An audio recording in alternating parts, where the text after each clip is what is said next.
봄맛이 올라온다. 빈소라 껍데기 속을 꽉 채운 서해바다의 주인공은 바로 봄이 제철인 주꾸미. 산란기를 앞두고 통통하게 살이 오른 주꾸미야말로 최고의 바다 식재료다. 쫄깃하면서도 담백하고 부드러우면서도 찰진 식감의 주인공.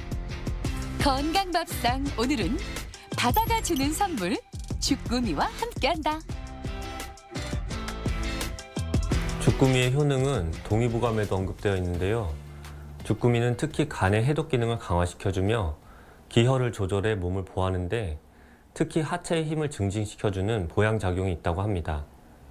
주꾸미의 풍부한 타우린은 콜레스테롤을 낮춰줘서 동맥경화와 같은 혈관 질환을 개선하는 효능이 있는데요.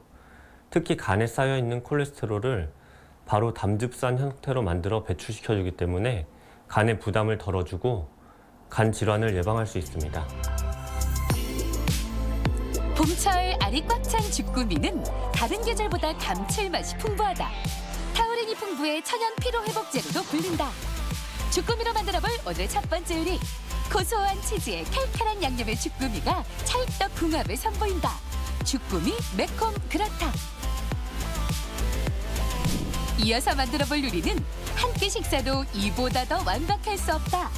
부드러운 파스타에 한층 더 매력을 더하는 주꾸미 파스타. 봄이 제철인 주꾸미는 우리 몸의 콜레스테롤을 낮춰주는 건강 식재료로 손꼽히죠. 오늘은 스트레스를 날려주는 매콤달콤한 양념과 주꾸미를 함께 볶아 치즈를 올린 주꾸미 매콤 그라탕 만들어 볼게요. 주꾸미는 대체로 색이 짙으면서 머리 부분이 매끈한 게 좋다. 또 빨판이 탱탱하고 선명한 것이 맛있는 주꾸미다. 주꾸미를 손질할 땐 머리에 달린 연결 부위를 잘라낸 후 먹통을 제거하는데 좀 더 말끔하게 손질하려면 밀가루에 주물러 헹궈주는 게 포인트. 그라탕에 들어갈 주꾸미는 미지근한 물에 소금과 청주를 풀어 주꾸미를 데쳐낸다. 너무 오래 두면 질겨질 수 있으니 불순물이 가실 정도로만 살짝 데쳐 건져내자.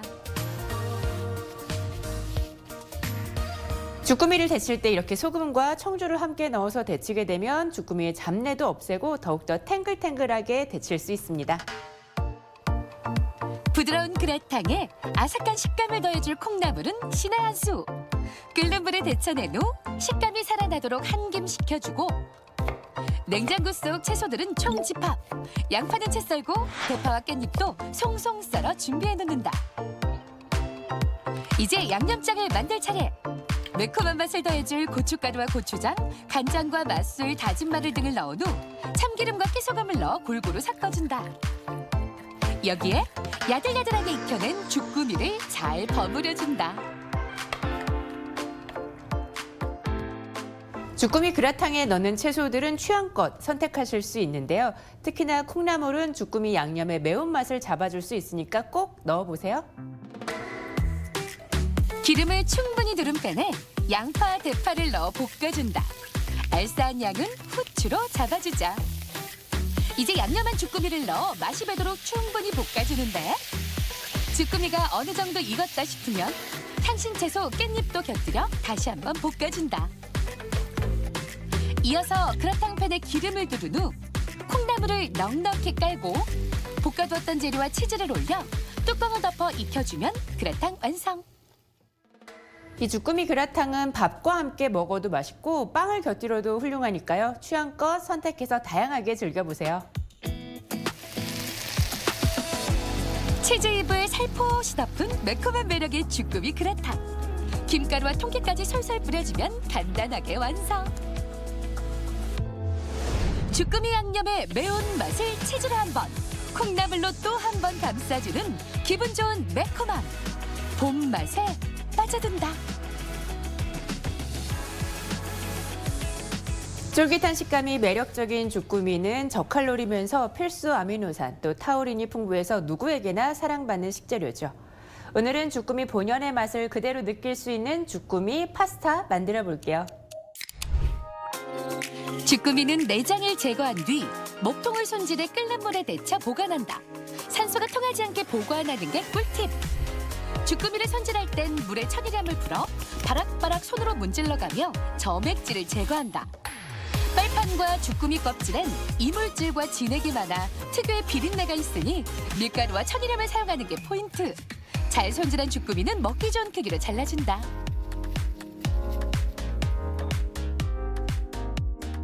주꾸미의 빨판 부분은 밀가루를 묻혀서 바락바락 문질러 꼼꼼하게 씻어주고요. 마지막에는 소금물에 헹궈주시면 됩니다. 물이 끓어오르면 소금을 푼 후 파스타 면을 익혀주는데 무엇보다 파스타는 익히는 시간이 생명. 단단한 식감이 좋다면 끓는 물에 4분, 탄력 있는 면이 좋다면 6분 정도 삶아주는 게 좋다. 잘 익은 파스타는 건져내 물기를 빼준다. 이어서 파스타에 들어갈 마늘은 얇게 편 썰어 준비하고 페페론치노는 굵게 다져 준비해 놓는다. 마늘편은 좀 도톰하게 썰어줘야 볶을 때 타지 않고 마늘의 식감을 그대로 느끼면서 맛있게 드실 수 있습니다. 잘 가열된 팬에 기름을 넉넉하게 두른 후 먼저 마늘과 페페론치노를 넣어 매콤한 양을 올려주고 주꾸미부터 충분히 익혀주는데 소금과 후추를 넣어 맛과 향을 더해준다. 여기에 익혀두었던 파스타 면과 산뜻한 향의 일품인 바질 페스토 그리고 감칠맛을 돋을 화이트 와인도 한데 넣어 재료가 뭉치지 않도록 골고루 섞어주자. 이 주꾸미 바질 양념은 파스타 대신 밥을 넣어 볶아도 또 다른 식감으로 맛있게 드실 수 있습니다. 밑이 넓적한 접시에 건강한 맛이 살아있는 바질 페스토 파스타를 올리고 주꾸미를 넉넉하게 토핑하면 싱그러운 바다의 맛 완성! 청자빛 바다 대신 초록빛 허브 향이 주꾸미를 오롯이 품었다. 고소하면서도 쫄깃한 맛이 이 봄과 제대로 닮았다. 주꾸미에 풍부하게 함유되어 있는 DHA와 불포화 지방산은 성장기 어린이들의 두뇌 발달에 도움이 됩니다. 또한 타우린 성분과 시너지 효과가 있어서 노인분들의 치매를 예방하는 효과도 있다고 합니다. 또한 주꾸미의 먹물에 함유되어 있는 일렉신 성분이 암세포의 증식을 막아주는 효과도 있다고 하고요. 또한 주꾸미의 먹물은 위액 분비를 촉진하여 소화기능 개선에도 도움이 됩니다. 봄 바다를 한 입에 쏙! 어떤 식재료와도 최고의 궁합을 자랑하는 바다의 별미 주꾸미. 봄날 쨍한 매운맛이 생각난다면 주꾸미 매콤 그래탕으로, 여리디 여린 순한 맛이 그립다면 주꾸미 파스타로. 그야말로 변신의 기제다. 이 봄이 가기 전 달큰하고 부드러운 주꾸미로 맛의 교양학을 제대로 올려보자. 건강 플러스 인사드립니다. 안녕하세요, 임세혁입니다. 안녕하세요, 윤희영입니다. 네, 요즘 주말이면 나들이 떠나시는 분들 많이 계시는데요. 우리가 장거리 운행할 때 또 주의할 것이 바로 졸음운전이죠. 네. 50대 이상인 경우에는 오후에 위험하고요. 또 30, 40대의 경우에는 밤에 더 위험하다고 합니다. 맞습니다. 최근 3년간 봄철 졸음운전 사고를 좀 조사를 해보니까요. 이 하루 평균 7건의 사고가 발생했다고 합니다. 이 졸음운전이 위험한 이유가 잠깐이지만 이 사람이 없이 일반 도로를 아주 빠른 속도로 달리는 것과 마찬가지인 거거든요. 네. 그러니까 이게 굉장히 위험하다고 할 수 있죠. 그렇죠. 본인뿐만 아니라 남의 생명도 위협할 수 있는 행위인데요. 우리가 장거리 운행을 하다 보면은 차 안에 그 이산화탄소 농도가 높아질 수밖에 없거든요. 네. 한 3, 40분 정도 운행을 하면은 좀 환기를 시켜서 실내 공기를 좋게 하는 게 필요하고요. 또 정졸음을 못 참겠다 싶으시면은 졸음 쉼터나 휴게소에서 쉬어가시는 것도 좋은 방법이 되겠습니다.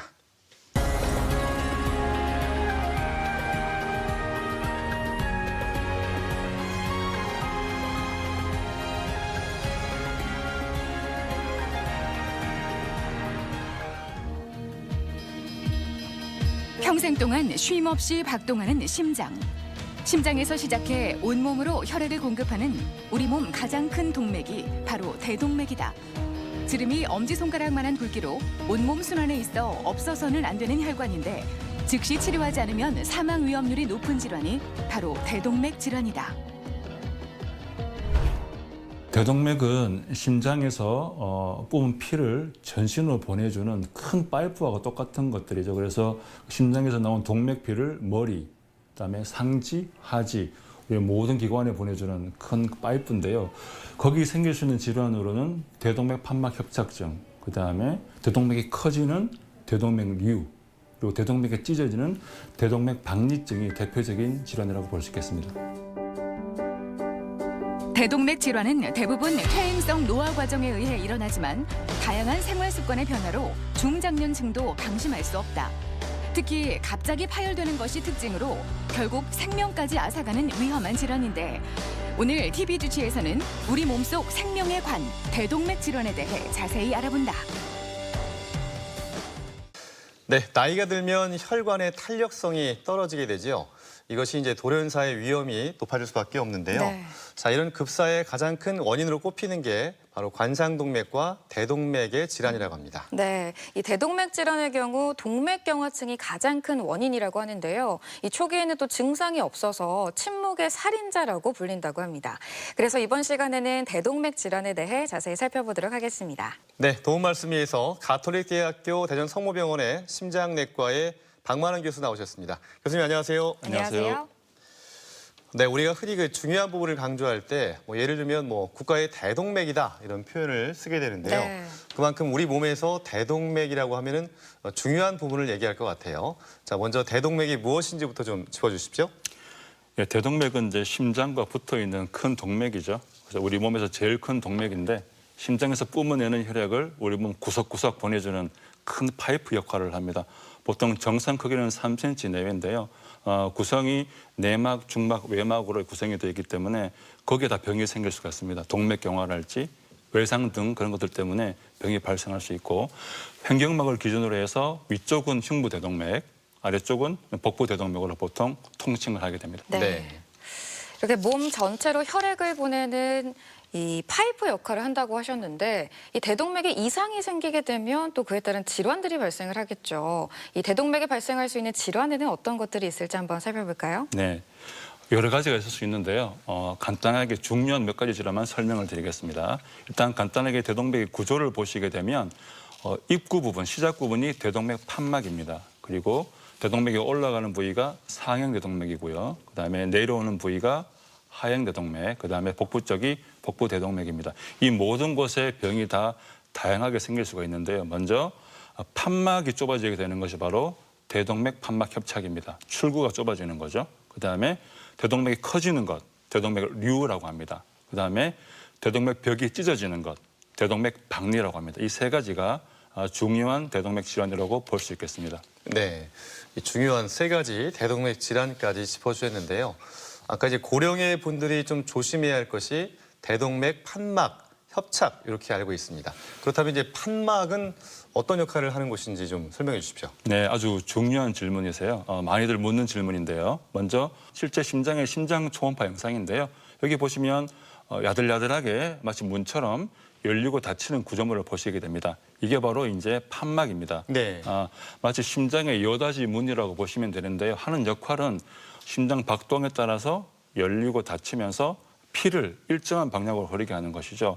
어디에 위치해 있냐 하면 심장의 방과 방 사이에 위치해 있고요.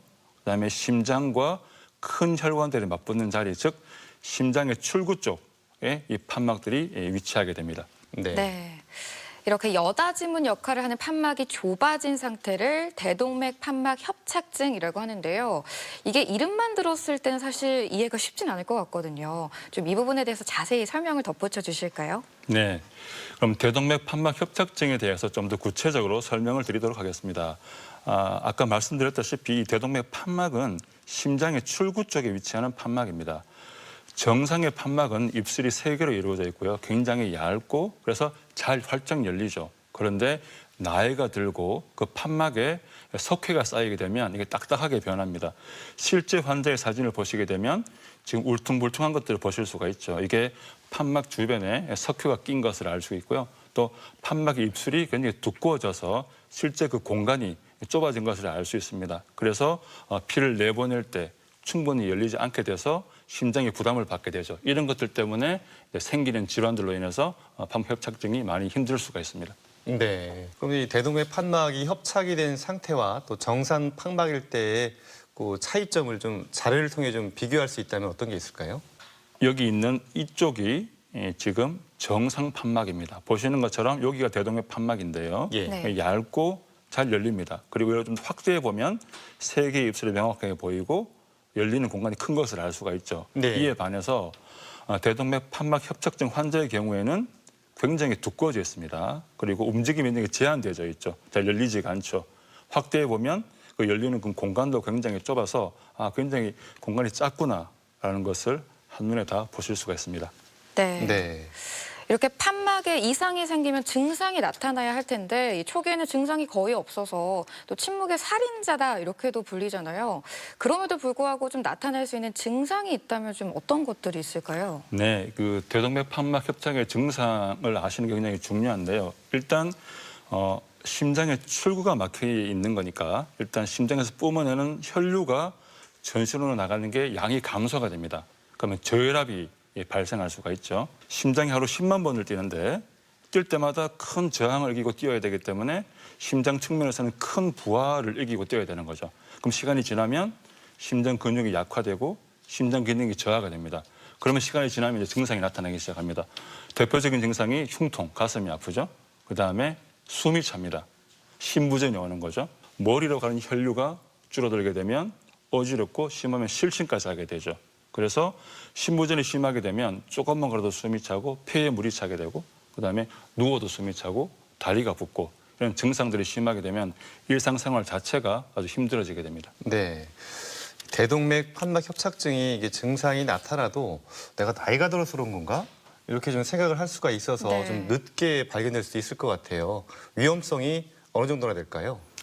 대동맥 판막 협착이 이제 중증으로 진행하게 되면 굉장히 주의해서 봐야 됩니다. 중증의 판막 협착일 경우에도 초기에는 무증상 시기가 있습니다. 네. 실제로 그래프를 보시게 되면 증상이 없는 무증상 시기가 있는데요.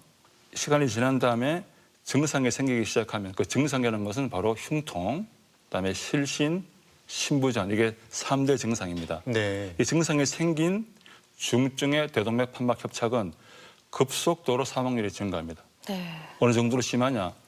2년 이내에 10명 중에 5명이 사망하시게 됩니다. 오. 굉장히 사망률이 높은 질환이죠. 돌연사하실 수 있고 그다음 심부전 때문에 서서히 사망에 이르는 그런 병이라고 보시면 되겠습니다. 네. 네. 이렇게 증상이 없을 때는 생존율이 높고 증상이 생기면 사망률이 증가하는 정말 위험한 질환인데요. 이 예후도 좀 많이 궁금할 것 같습니다. 예후가 좀 안 좋은가요? 어떤가요? 방금 제가 말씀드렸다시피 증상이 생긴 중증 대동맥 판막 협착은 예고가 굉장히 안 좋습니다. 증상이 있는 중증에 수술이 불가능한 대동맥 판막 협착증 환자의 5년 생존율은 3%. 100명 중에 3명밖에 못 산다는 거죠. 네. 그런데 이에 비해서 보통 우리가 전이암, 보통 사기, 말기암이라고 하죠. 그런 분들의 생존율을 보시면 작게는 4%, 높게는 30%. 즉 전이암의 생존율보다 더 안 좋은 게 바로 이 중증의 대동맥 판막 협착입니다. 그렇군요. 이 증상이 악화되기 전에 좀 빨리 검사를 통해서 진단을 받는 것도 중요할 것 같은데요. 네. 어떤 검사를 통해 진단을 하게 되죠? 사실은 이 진단이 가장 중요합니다. 보통은 숨이 차서 이제 병원에 가시게 되는데 예. 병원에 가시면 의사 선생님이 청진을 하게 되죠. 예. 맨 처음 우연히 발견되는 경우가 많습니다. 청진상에서 오른쪽 이쪽 이 부분에서 슉슉슉 거리는 잡음이 들리게 되면 의사는 의심을 해볼 수 있습니다. 그럼 의사 선생님이 심장 초음파를 한번 해보시죠 하시게 되고 그 심장 초음파를 통해서 판막 협착 정도 그다음에 그레이드가 어떤지 어디가 문제가 있는지를 정확하게 진단을 하실 수가 있습니다. 네.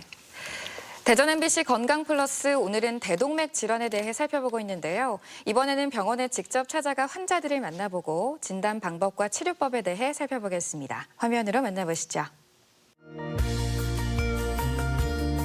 심장이 뛸 때 혈액이 한 방향으로 흐르도록 문 역할을 하는 것이 바로 판막이다. 판막은 오래 사용할수록 퇴행성 변화를 겪는데 노화나 고혈압, 고지혈증 등 석회화로 인해 혈액이 원활하게 빠져나가지 못하는 경우 협착증이 발생한다. 대동맥 판막 협착증은 병이 상당히 진행된 후에야 발견되는 경우가 많다. 어디가 어떻게 불편하신지 좀 설명해 주시겠어요? 걸을 때 하고 좀 고바위 올라갈 때요 숨이 차고 좀 힘든 느낌이 들어서요. 자, 그럼 그 증상이 시작된 게 얼마나 되셨어요? 한 6개월 정도 됐습니다. 최근에 좀 더 심해지는 느낌이 있나요? 예, 최근에는 좀 더 간격이 짧아진 느낌을 받았습니다. 정도가 어떤지 좀 설명해 주시겠어요? 정도가요. 급하게 움직이거나 뭐 좀 힘을 쓸 일이 있어서 무거운 거 하게 들 때. 되면 네네 조금 숨이 차고 그런 느낌이 듭니다. 흉통은 심장이나 폐, 식도와 위 등 신체 여러 부분에서 다양한 원인으로 발생할 수 있다. 흉통의 정확한 원인을 파악하기 위해선 반드시 심장 초음파 등 진단 검사를 실시해야 한다. 이 환자분은 그 숨찬 증상을 주소로 오셨는데요. 판막 협착이나 혹은 협심증 혹은 폐쇄성 폐질환 같은 경우에 똑같이 이런 증상이 나타날 수 있습니다. 청진 사항에서는 판막 질환은 아닌 것 같고 제가 보기에는 협심증이나 혹은 폐쇄성 폐질환 쪽으로 좀 더 추가적인 검사가 필요한 환자라고 보겠습니다. 최근 고령화 추세에 따라 대동맥 판막 협착증 환자가 늘고 있다. 단순 노화 현상이라 여기고 방치하는 경우가 많아 발견이 늦어지고 있는데 대동맥 판막 협착증의 가장 기본 검사는 심전도 검사와 흉부 엑스레이 그리고 심장 초음파다. 심장 초음파를 통해 판막의 구조와 질환의 진행 정도 등을 정확하게 확인할 수 있다. 요즘 어머님은 좀 어떠세요? 시술 전에는 이제 집에서 뭐 가볍게 식사 준비하시는 것도 어려운데 지금은 그냥 엊그제 꽃구경 갈 만큼 괜찮아지셨어요. 많이 좋아하셨네요. 지난번에 어머님이 시술 전에 실신하신 적이 있으시잖아요. 요즘은 어떠신가요? 네, 지금은 그 이후로는 없습니다. 네, 그럼 지난번 퇴원하실 때 제가 이제 퇴원하시면 하러 그때 유산소 운동 잘하고 계신지. 네, 잘하고 계십니다. 대동맥 판막 협착증의 주된 증상은 숨이 차고 가슴 통증이 나타나며 심할 경우 실신에 이르기도 한다. 경증의 대동맥 판막 협착증은 약물 치료가 가능하지만 중증의 경우 수술적 치료를 통해 새로운 인공 판막으로 교체해야 한다. 이 환자분은 85세 여자 환자분으로 6개월 전에 중증 대동맥 판막 협착으로 타비 시술을 받으신 분입니다. 지금은 아주 건강하게 옛날에 있던 증상이 다 없어지고 잘 생활하고 계시고 앞으로는 계획은 주기적으로 심장 초음파를 통해서 판막이 잘 유지되고 있는 걸 보면 될 것 같고 더 이상의 추가적인 시술은 지금 상태로서는 필요 없는 상태입니다. 대동맥 판막 협착증은 노화와 퇴행이 주된 원인이지만 선천성 판막 기형이 발견되기도 한다. 치료의 기본은 문제가 되는 판막을 수선하거나 교체하는 것이다. 최근 수술 부위를 최소로 하는 타비술이나 비봉합 판막 치환술이 많이 쓰이고 있는데 환자의 나이나 병의 깊이, 판막 상태 등을 고려해 적절한 치료법을 선택해야 한다. 이 질환들이 경증일 때는 거의 증상을 유발하지 않습니다. 그래서 대부분 발견이 되었을 때는 한참 지났을 때 발견되는 경우가 많고 대부분 돌연사와 상관 있는 경우가 많기 때문에 조기 진단과 치료가 매우 중요하다고 할 수 있겠습니다. 대동맥 질환은 고혈압 환자에게 많이 발생하므로 평소 혈압 관리가 중요하다. 또한 동맥경화 역시 원인이기 때문에 당뇨, 고지혈증에 대한 적극적인 검사와 진단이 필요한데 무엇보다 금연이 필수다. 온몸 순환을 멈추게 하는 대동맥, 꾸준한 관리로 지켜낼 수 있다. 네, 병원을 찾아가서 환자들을 만나보고 대동맥 질환에 관해 알아봤습니다. 자, 지금부터는 대동맥 판막 협착증의 치료법을 좀 알아볼 텐데요. 어떤 치료법들이 있을까요? 네. 일단은 이제 환자의 그 단계에 따라서 좀 치료법의 상황이 다른데요. 일단은 안타깝게도 그 대동맥 판막 협착의 진행 자체를 막는 치료는 없는 상황입니다. 초기에 증상이 없는 경증이나 중간 정도의 협착증 환자들은 일단 주기적으로 심장 초음파를 통해서 진행 여부를 파악하는 게 굉장히 중요하고요. 그 주기는 보통 1, 2년 주기로 보통 하시면 되겠습니다. 네. 이 협착의 정도와 증상의 유무가 중요하다고 하셨는데 그럼 중증 환자의 경우에는 좀 어떤 치료법을 받아볼 수 있을까요? 네, 이제 그 환자분이 이제 경증에서 중증으로 진행하게 되면 그때부터는 굉장히 주의 깊게 환자를 관찰해야 됩니다. 일단은 증상이 없는 중증의 대동맥 판막 협착의 경우에는 6개월 혹은 12개월마다 초음파를 시행을 하고 환자분이 가지고 있는 고혈압이나 뭐 협심증, 동반 질환들을 치료하게 되죠. 그리고 대동맥 판막 협착에서 가장 중요한 게 뭐냐면 환자의 증상이 생기는 그 시점을 잘 캐치하는 것입니다. 네. 보통은 그 증상이 생기기 직전 혹은 직후에 판막 치환술을 시행하는 것이 이후를 가장 좋게 만든다고 되어 있기 때문에 예. 잘 관찰하다가 증상이 생기기 바로 시작할 때 그때 환자와 상의해서 일단 치환술을 보통 권유드리면 됩니다. 그리고 증상이 있는 그 중증의 대동맥 판막 협착 경우에는 두 가지로 판막 치환술을 해볼 수 있는데 수술로 하는 방법이 있고 혹은 수술하지 않고 시술로 판막을 바꾸는 일종의 그 일명 타비 시술이라고 이 두 가지 방법이 있겠습니다. 네. 이 증상이 있는 경우는 수술적 그 판막 치환술을 고려해 볼 수 있다고 하셨는데요. 이 수술적 판막 치환술을 좀 더 쉽게 설명해 주신다면요? 네, 말 그대로 이제 수술로 판막을 고장난 판막을 이제 제거하고 새 판막을 집어넣는 것인데요. 전통적인 방법입니다. 가슴을 일단은 절개시 열고 심장을 멈추게 한 다음에 고장난 대동맥 판막을 제거를 하고 거기에 기계 판막 혹은 조직 판막을 삽입을 하게 됩니다. 일반적으로 이 수술의 적용 대상은 수술의 위험도가 낮은 환자죠. 젊은 분들. 그리고 장점은 기계 판막은 평생 쓸 수가 있습니다. 조직 판막은 보통 15년 정도. 그래서 이 두 개를 선택할 수 있는 옵션이 있다는 거죠. 근데 네. 단점은 이 수술 자체, 즉 가슴을 연다는 것 자체에 대한 부담감이 있게 되고 탑이 시술에 비해서 비교적 긴 회복 기간이 됩니다. 보통 2주 정도 걸리는데 그래서 고령의 많은 분들이 이 수술에 대해서 거부감이 있는 것이 사실입니다. 예. 네. 이렇게 수술적 판막 치환술이 필요한 대상이나 장단점까지 한번 살펴봤는데요. 아까 말씀해 주셨던 경피적 대동맥 판막 치환술, 이걸 타비 시술이라고 하더라고요. 이건 어떤 건가요? 말이 좀 어렵죠. 네. 경피적 대동맥 판막 시술. 수술하지 않고 시술로 이제 판막을 이제 갈아 끼운다는 이야기인데요. 예. 타비 시술이라고 이제 많이 알려졌습니다. 적용 대상을 보시게 되면 일단 증상이 있는 중증의 대동맥 판막 협착이 있어야 되고요. 그다음에 수술로 판막 치환술을 했을 때 합병증후이 높은 분들에 대해 보통 대상이 됩니다. 예를 들어서 75세 이상의 고령, 전신 상태가 불량하거나 신기능이 저하되거나 이런 분들에서 보통 이런 시술에 좋은 적응증이 되고요. 다행인 것은 올해부터 80세 이상의 고령 환자들은 수술의 위험도에 상관없이 우리나라 보험 적용이 됐기 때문에 부담 없이 이제는 그 시술을 받게 될 수 있는 그런 길이 열렸습니다. 타비 시술의 장점은 가슴을 열지 않고 사타구니 동맥을 통해서 시술하기 때문에 회복이 빠르다는 것이죠. 예. 보통 시술 후에 5일 이내에 퇴원해서 바로 일상으로 복귀가 가능하고요. 시술 시간도 보통 2시간 내로 빠릅니다. 하지만 단점은 판막을 고를 수가 없다는 거죠. 조직 판막밖에 사용할 수가 없습니다. 시술 특성상. 그래서 보통 수명이 15년 정도로 생각하시면 되겠습니다. 예. 그래서 이제 빠른 회복이 있다고 하니까 또 탑이 시술에 대해서 관심을 갖는 분들 네. 많이 계실 것 같은데요. 이거 저 사례를 통해 또 설명해 주시면 더 이해가 빠를 것 같아요. 네. 그럼 제가 실제 시술 케이스를 동영상으로 보면서 간단하게 설명을 드리도록 하겠습니다. 네, 보시면 먼저 사타구니로 동맥을 통해서 시술용 관을 삽입을 합니다. 예. 보통 굵기는 5mm 정도 됩니다. 동맥을 통해서 대동맥으로 가서 복부까지 관을 올리죠. 쭉쭉 올라가네요. 네.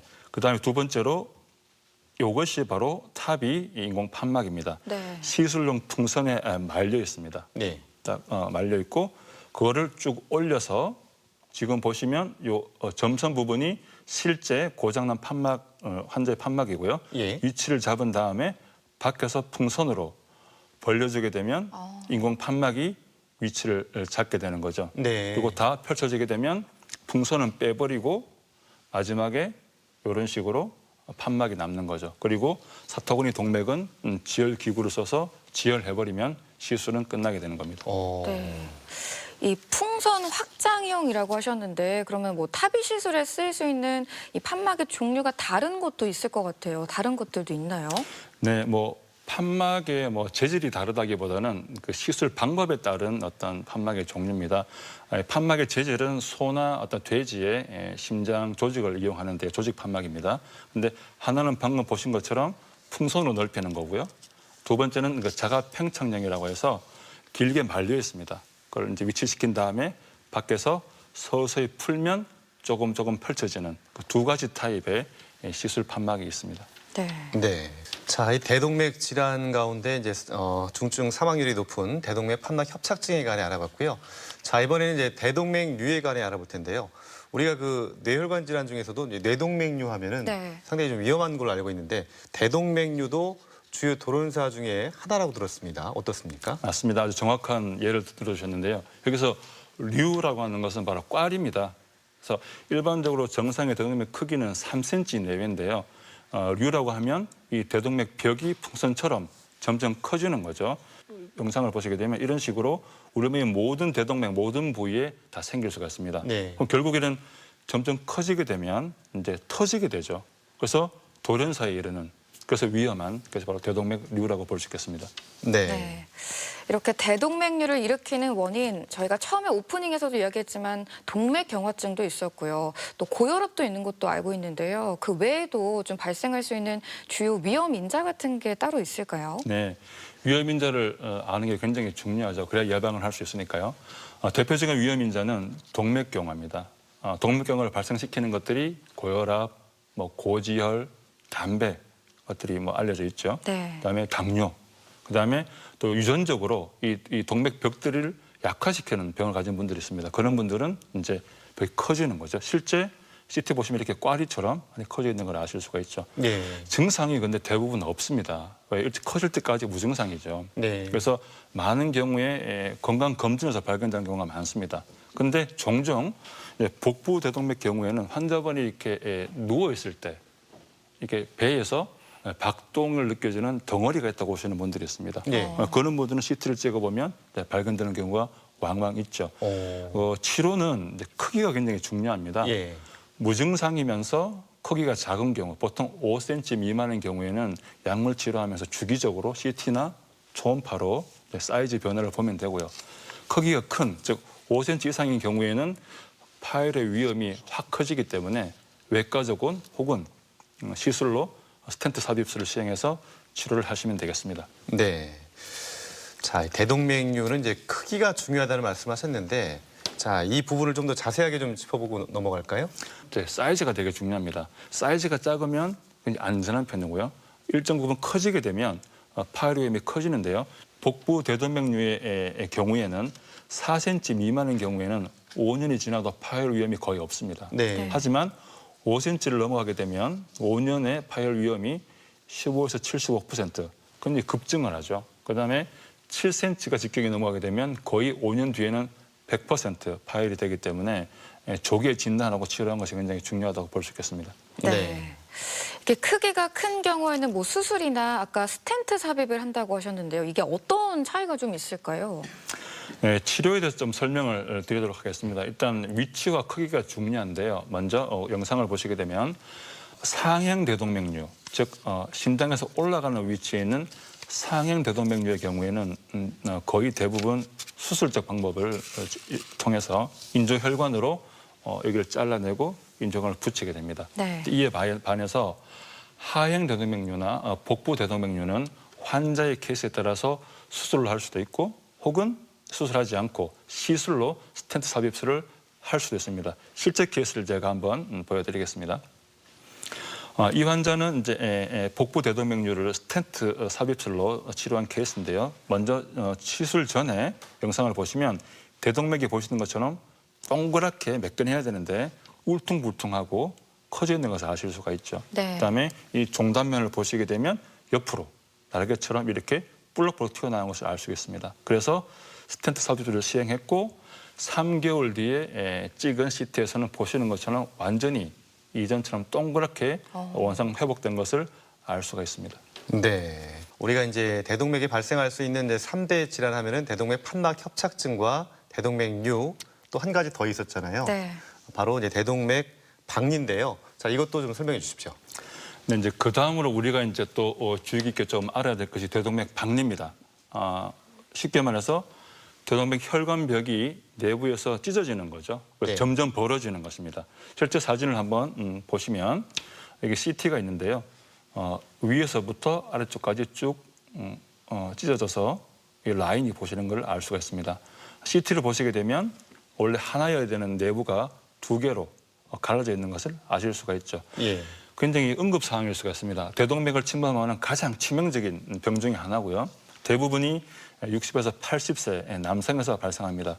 증상은 가슴과 등이 벌어지는 것 같은 극심한 통증, 생전 경험해보지 못한 그 통증이 거의 90%에서 동반이 되고 이것 때문에 저혈압이나 실신까지도 같이 동반될 수가 있습니다. 네. 네. 이 대동맥 박리는 가슴이나 등이 벌어진 듯한 극심한 통증이 심하다고 하셨는데 그럼 대동맥 박리를 일으키는 주요 원인도 있을 것 같습니다. 어떤 게 좀 있을까요? 네. 대부분의 환자들은 응급실로 주로 오시게 됩니다. 통증 때문에 응급실에 왔을 때 보통은 혈압이 굉장히 높습니다. 즉 첫 번째 위험 인자는 조절되지 않는 고혈압. 혈압이 높게 되면 그 혈압이 벽을 치게 되죠. 네. 그 부분이 이제 찢어지게 됩니다. 두 번째는 또 흉부 외상, 어디서 떨어지거나 어디 뭐 부딪히거나 했을 때 그 외상 때문에 찢어질 수가 있습니다. 예. 그다음에 뭐 동맥벽이 약화되는 어떤 유전병들이 위험자가 될 수가 있고요. 예후를 보시게 되면 증상 발생 후 첫 48시간 이내에 가장 사망률이 높습니다. 실제로 급성 상행대동맥 박리, 즉 이 위로 올라가는 상행대동맥에 발생한 급성 박리 경우에는 사망률이 48시간 이내에는 30%, 일주 내에 10명 중에 5명이 사망을 합니다. 그래서 조기에 진단하는 것이 굉장히 중요하고 일반적으로는 CT가 가장 많이 사용되어지고요. MRI나 심초음파도 이용되기도 합니다. 예. 제때 치료받지 못하면은 예후가 좋지 않은 예, 바로 대동맥 박리였는데요. 그렇다면 이제 박리 치료는 어떻게 하나요? 일단은 이제 대부분 응급실로 오시기 때문에 일단 그 환자가 박리라고 일단은 이제 우리가 확인이 되면 일단은 이제 빨리 약물 치료가 기본입니다. 약물을 넣어서 환자의 혈압을 떨어뜨리고 맥박을 떨어뜨립니다. 예. 그 다음에는 이제 박리가 어디 있는지 위치에 따라서 수술의 방침과 시기가 달라집니다. 먼저 대동맥 박리의 어떤 분류를 보시게 되면 뭐 정도에 상관없이 이 상행 대동맥이 침범이 됐으면 우리가 A형, 타입 A라고 합니다. 그 다음에 뭐 길이에 상관없이 하행 대동맥만 침범이 됐으면 B형이라고 합니다. 네. 자, 첫 번째로 그러면 급성이면서 상행 대동맥 박리가 있는 경우는 이건 완전 응급 상황입니다. 응급이네요. 네, 사망률이 굉장히 높습니다. 예. 네. 이것은 그래서 조기에 빨리 수술을 들어가야 됩니다. 두 번째, 하행 대동맥 박리인데 즉 B형인데 합병증이 동반된 경우, 이 합병증이라는 거는 팔다리에 피가 잘 안 가고 계속 통증이 지속되고 혈압이 지속되는 그런 경우를 말합니다. 이럴 때는 조기에 수술을 하거나 혹은 조기에 시술을 하거나 두 가지 해볼 수가 있고 이런 합병증이 없는 B형 하행 박리 경우에는 약물 치료를 먼저 하고 완전히 안정화된 다음에 스텐트 삽입술을 시행하는 것이 원칙입니다. 실제로 그 대동맥 박리 환자의 치료했던 케이스를 간단하게 보여드리겠습니다. 좌측에 있는 거 보시게 되면 사진을 길게 찢어진 것을 보실 수가 있죠. 그런데 스텐트 삽입을 통해서 두 개의 스텐트를 연달아 넣었고 약 6개월 이후에는 두 개로 나뉘었던 공간이 완전히 하나로 치료된 아주 잘 치료된 그런 케이스였습니다. 네.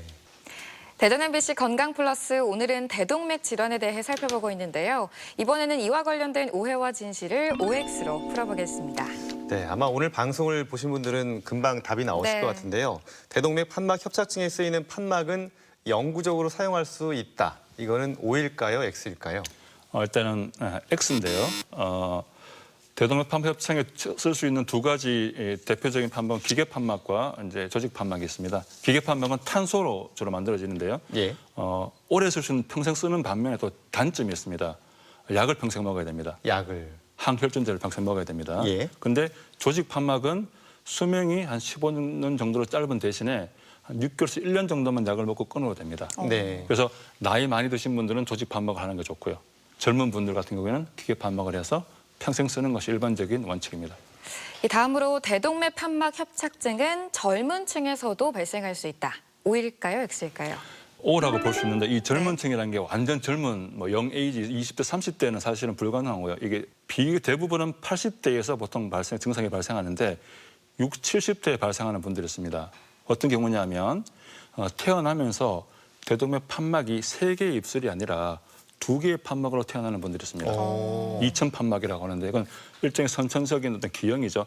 이런 분들은 일반적인 3개의 입술의 판막인 분들보다 조기에 협착이 생길 확률이 높습니다. 이런 분들은 보통 60, 70대에 보통 증상이 나타나고 이런 분들한테는 그때 이제 치료에 들어가면 되겠죠. 다음에는 이제 타비 시술은 고령일수록 불가능하다. 이거는 O일까요, X일까요? X죠. 타비 시술이 고안된 이유가 고령으로 수술을 받지 못하는 분들을 위해서 고안된 게 타비 시술입니다. 네. 그래서 제가 해본 최고령 환자분들은 98세 환자분도 해본 적이 있고요. 네. 시술 전에 환자의 어떤 상태, 어떤 그 일상적인 상태가 굉장히 중요하고요. 네. 서울 같은 경우는 103세 환자도 성공적으로 시술받은 경우가 있습니다. 나이는 숫자에 불과하고요. 환자의 상태가 굉장히 중요합니다. 네. 네. 아까 이제 시술 장면에서 이제 스텐트라는 말 많이 나왔잖아요. 네. 이 스텐트는 부작용이 있다, 없다. 일단 답부터 말씀드리면 부작용은 없습니다. 일단 종종 환자분들, 보호자분들이 스텐트가 금속으로 만들어져 있고 이물질이기 때문에 뭐 알러지가 생기지 않느냐 그런 걸 물으시는데 이 스텐트 자체의 어떤로 인한 합병증은 부작용은 없다고 보시면 되겠습니다. 네. 이렇게 대동맥 질환에 대한 오해와 진실을 OX로 풀어봤고요. 계속해서 시청자 여러분의 궁금증 풀어보도록 하겠습니다. 할머니가 여든이 넘으셨고 고혈압과 당뇨도 있으신데요. 최근에 대동맥 판막 협착증 진단까지 받았습니다. 고령인데 수술을 받아도 되는 걸까요? 네, 고령의 할머니께서 대동맥 판막 협착증 진단을 받으셨는데 수술이 가능한지 물어보셨습니다. 어떻습니까? 네, 참 현실적인 질문입니다. 이 대동맥 판막 협착증이 이게 노인성 질환이기 때문에 대부분 진단을 받을 때 이미 연세가 80대인 분들이 많죠. 그래서 환자나 보호자분들이 주저하는 경우가 많습니다. 네. 먼저 치료 지침을 알려드리면 75세 미만의 경우에는 수술을 권장을 합니다. 그리고 80세 이상의 경우에는 타비 시술을 권장합니다. 그러면 75세, 80세 사이에 있는 분들은 이제 환자의 상태 그리고 병의 정도, 보호자와 면담을 통해서 어떻게 할지 방침을 정하고요. 그리고 80세 이상이라 하더라도 환자의 상태가 좋으면 수술하실 수 있습니다. 어떤 나이로 딱 끊기보다는 그 환자의 상태, 그다음에 환자 보호자의 면담의 어떤 결과를 통해서 수술에 혹은 시술에 어떤 방침을 정하는 것이 좋다고 저는 생각을 합니다. 네. 끝으로 대동맥 질환에 대해서 꼭 기억해야 할 점, 핵심을 한마디로 요약해 주시면 좋을 것 같은데요. 대동맥 질환은 네모다. 이 네모원을 좀 채워주신다면요. 대동맥 질환은 저는 잠자는 사자다라고 이제 말씀드리고 싶은데 이유는 언제든지 깨어나서 증상이 없을 때는 아무 문제가 없는데요. 이게 어느 사이에 커져서 돌연사시킬 수 있는 그런 무서운 병들입니다. 네. 그래서 조용할 때는 잘 때는 모르지만 깨어나서 우리를 위협할 수 있는 사자처럼 그런 질환들이기 때문에 주의를 기울이시고 또 조기 진단과 치료에 역점을 두시는 게 굉장히 중요하다고 저는 생각을 합니다. 네. 네. 자, 대전님 건강 플러스 오늘은 대동맥 질환에 관해 알아봤습니다. 지금까지 도움 말씀에 심장내과의 박만원 교수였습니다. 교수님 오늘 말씀 고맙습니다. 고맙습니다. 감사합니다. 네, 노인 인구가 늘면서 대동맥 질환 환자가 급격히 늘고 있다고 하는데요.